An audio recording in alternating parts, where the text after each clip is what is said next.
I want you to imagine that you've been asked to select a car to serve your needs for the next 3 years. You're not in America, you're actually in northern Japan.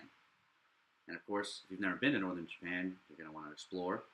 You're going to want to see what this section of the country has to offer as far as events and places to go see, things to do. But you only get to pick one car, and it's a foreign land with a language barrier. So you're going to want to pick something that's going to serve all of your needs and give you as little headache as possible in a place that you're not familiar with. It's my contention that the perfect vehicle for this is a four-door Subaru, one that has all-wheel drive and can stand to the tests that northern Japan offers. So Japan, a land of the rising sun. It's a place of diverse environments, both natural and artificial, both rural and urban. It's a place of beaches, mountains, and one car can handle it all, but especially the most intense conditions that Japan has to offer. And that car that is best suited to all of Japan, but especially the north, is a four-door, all-wheel drive Subaru. Let's talk about the challenges that this car is going to have to face. Because remember, in the end, you only really get to drive one at a time. You're going to be facing rough roads, ice and snow, mountains, narrow streets, and of course, cost of maintenance or upkeep. Now, at this point, I think it's important to point out that there are a lot of cars that can do each one of these things individually. But as I've stated before, you can only drive one car at a time. So ideally, you're going to want to pick one that performs well in all of these categories, not just super well in one. As many of you will know from driving in the States, there are a few things that are scarier than an unexpected pothole while you're driving, going faster than you're comfortable taking it at. In Japan, the roads are fairly rough, especially in the northern part of Japan, where it's hard to do maintenance on roads because of the isolated nature of where these roads can take you. Rough roads and potholes can put a lot of wear and tear on a vehicle, especially on your suspension. But you never know. With a 20-year-old car, hitting one pothole might be the difference between a running car and a car that's dead on the side of the road. So it's important that when you're making your vehicle selection for driving around in northern Japan, that you pick something that's going to be able to stand up to being jostled and can take a pothole without missing a beat. So our next challenge that we are going to contend with is ice and snow. Now, the nature of ice and snow is that it's slick and concealing, because once it hits the ground, anything beneath it is going to be covered up. As a matter of fact, in northern Japan, in the metropolitan area of Aomori, which is the province that encompasses most of northern Japan, actually has the highest annual snowfall globally at 312 inches per year.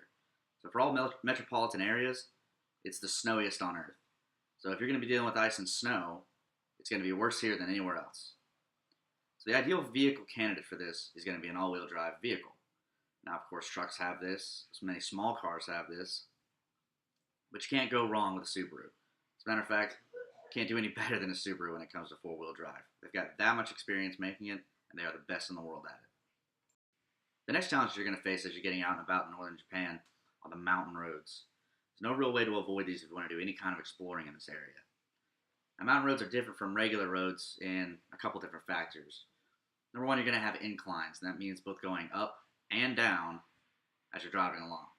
Now, up can put a lot of strain on an engine, while going down can put a lot of strain on the brakes of a car, so there's a number of different challenges there. You've also got sharp and sudden narrow turns, which can put a hell of a lot of strain and wear and tear on your steering and your suspension.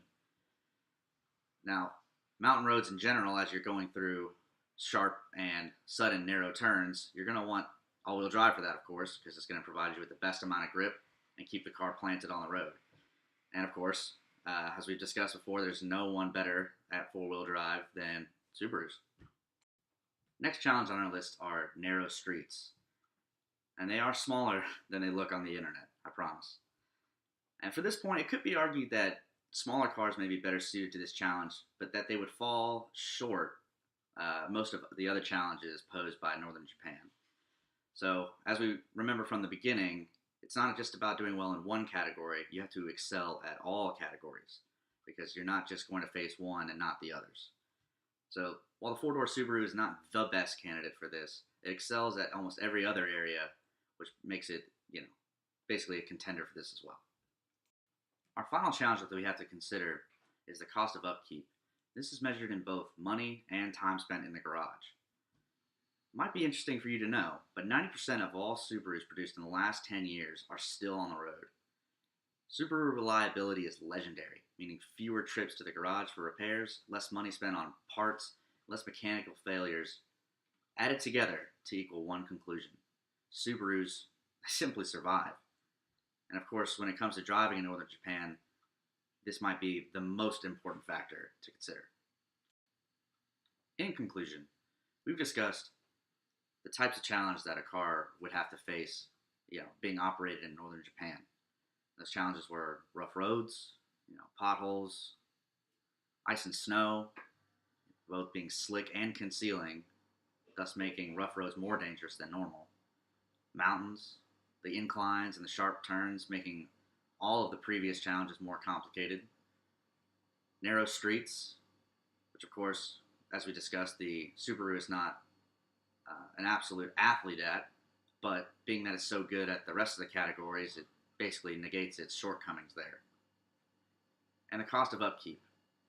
While Subaru has the most legendary reliability record of any car manufacturer today, it's definitely going to keep you out of the garage and keep more money in your pocket to let you explore northern Japan and do the things that you set out to do initially.